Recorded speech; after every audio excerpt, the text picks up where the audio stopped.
Good evening, Alofi and welcome to tonight's bulletin of BCN News. Leading the news tonight, there's been no update from Cabinet after its meeting this morning on the COVID-19 restrictions. However, it has been decided that the rollout of the Pfizer vaccine for children 12 to 15 years old will begin on the 24th of September. There will be a 6 weeks interval between the two jabs. This was confirmed by the head of public health, Griselda Mokoia, at a meeting held yesterday for parents and the community on the vaccination program for the children. So the school has chosen the date for the rollout, which is on the 24th of this month. Reason being is that they would want, because the second dose is no longer after 21 days, like how we do ours. So the kids would have theirs after 6 weeks. So the idea is to minimize as best as possible the possible side effects from the vaccine that the kids would get. Hence the reason why they get theirs 6 weeks after. So the school wants at least 2 weeks break after the 6th week for the kids to have a break before they sit their exams. The health team, led by Director of Health Dr. Eddie Akawala, Griselda Mokoia and Alicia Heeper, spoke to about 15 parents yesterday afternoon at Niue High School. The discussions include the need for parents to provide their consent as soon as possible so that the health department will be able to make the order for the vaccines. There are about 141 children in this age group, according to Statistics Niue. The Health Department want to make sure that the number of vaccines they order will cover children and some of the adults who didn't take the vaccine back in July. The Deputy Principal of Niue High School, Moira Jackson, was also at the meeting. She says that the school will continue to work closely with the Health Department, especially with this vaccine rollout. Moira Jackson says they want what is best for the school, that there is only one high school on the island and they want full protection for the staff, the students, and everyone working at the school. She says that they cannot force parents to consent for their children to be vaccinated, but the school wants to reassure the parents about the importance of this vaccination for the safety of the school going forward. We've planned for the kids to be vaccinated at the hospital, so they can be accompanied by the parents, and after the vaccination then you can take the students home, just in case they might react to the vaccine.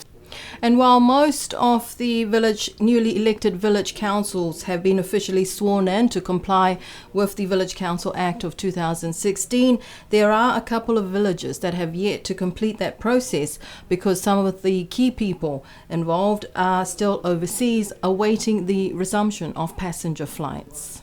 The village of Lakapa have 2 of their elected members in Auckland right now, unable to return due to the suspended passenger flights.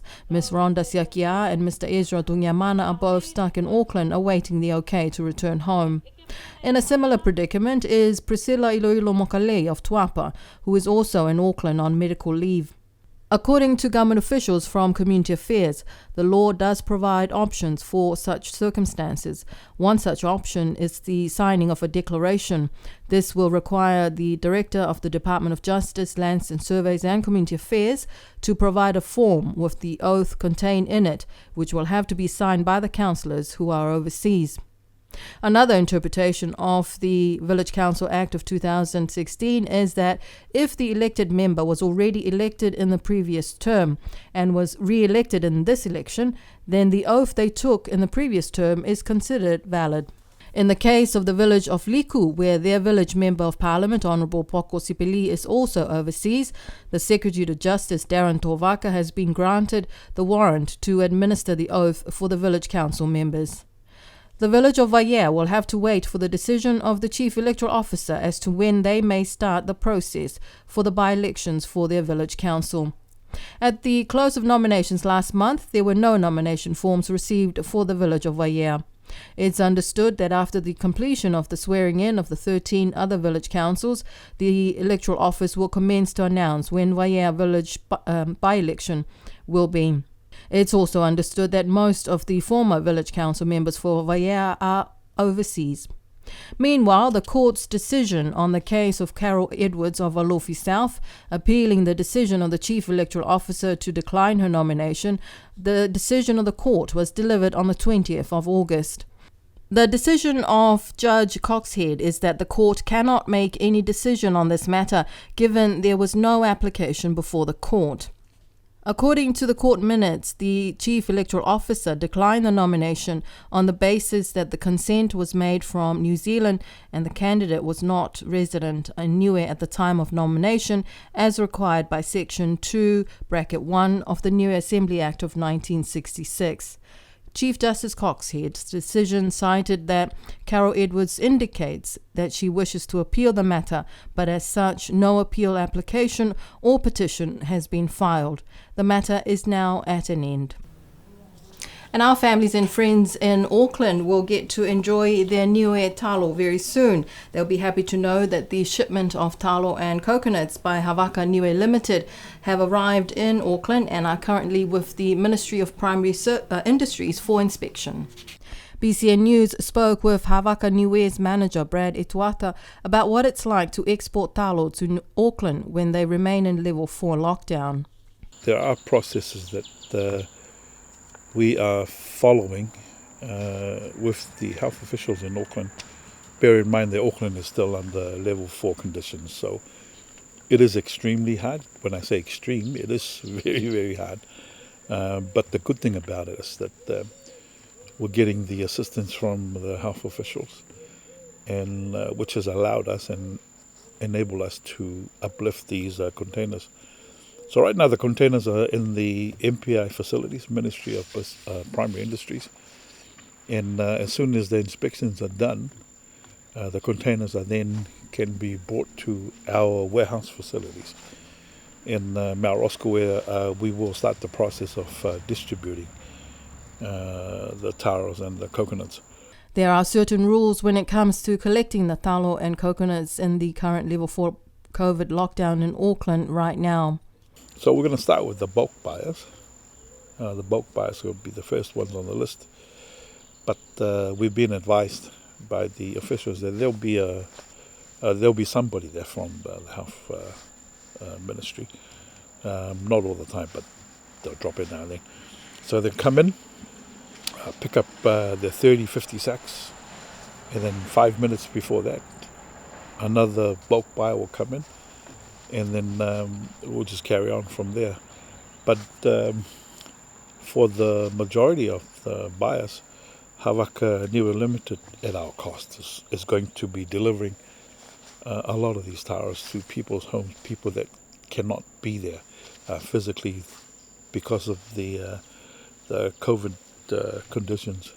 Brad Etuata says that Havaka Nui Limited has been allowed to deliver talo and coconuts to their customers across Auckland.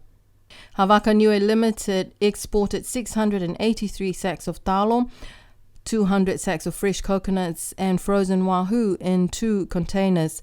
They have a warehouse in Mount Roscoe, which is making things easier for people to pick up their orders.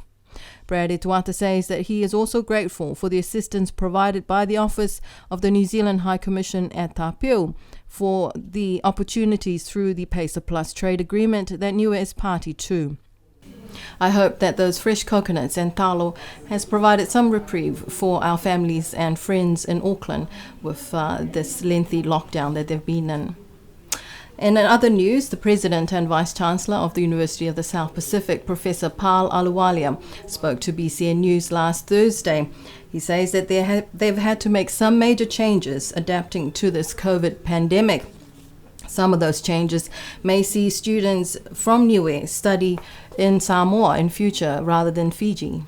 Professor Aluwalia says that the future post-COVID pandemic may see Niue students studying from other regional USB campuses like Samoa. Meanwhile, the university will be asking that students remain in their country campuses for the first year of study and move to bigger regional campuses for their final years of study. We're now absolutely committed to remote teaching. So it doesn't matter where you are, we're going to make sure that our students continue to get the best possible education. Unfortunately, this pandemic has disrupted a lot of things. And the big plans for USP really are that, first year will now be taught at your home campus. We really want to push for that so that nobody misses out. And that buys us some time, allows us to reassess work out how we teach. And my view is that it might be possible in the future, for example, for students from UA to travel to Samoa, where they can study from Samoa rather than having everybody having to go to Fiji. Professor Paul Aluwalia is still in Nauru since his deportation from Fiji in February this year. He and his wife Sandra will be moving to Samoa, where he will be based from the Alafua campus. The newly elected chairman of the Alofi North Village Council, Havaka made his first public speech at the Alofi North Women's Show yesterday. The Alofi North Community Hall was covered wall to wall with the crafts and beautiful pieces made by the women of the village for their annual show. Alofi is the newly elected chairperson of the Alofi North Village Council. In his speech, he thanked all the candidates who put their names for the Village Council elections and paid tribute to former chairpersons of the council who led the work of the village of Alofi North in the past. The New Zealand High Commissioner, Her Excellency Helen Tana, was also there, along with other government officials and ladies from other villages to support the day. Village Member of Parliament for Alofi North, Honourable Vainga Tukuitonga, spoke and thanked the ladies for their dedication to putting on their annual show day. She spoke of working together to forge ahead and keeping the faith during these challenging times. The Women's Show Day is the prelude to the Village Annual Show Day to be held on Saturday next week, the 18th of September. Congratulations to the ladies of Alofi North for yet another beautiful show day. And we look forward to seeing the Village Show Day next Saturday. And speaking of show days, the calendar of village show days continue. Last Saturday, it was the village of Tuapa Uhomotu. Here are a few of the highlights of the day.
And a hearty congratulations to the people of Tuapa Uhomotu. Congratulations on a successful show day. But that's our news for tonight. Do join us again on Tuesday next week for our bulletin in Wangahau Niue. Until then, you have a lovely weekend. Good night. Nono foa.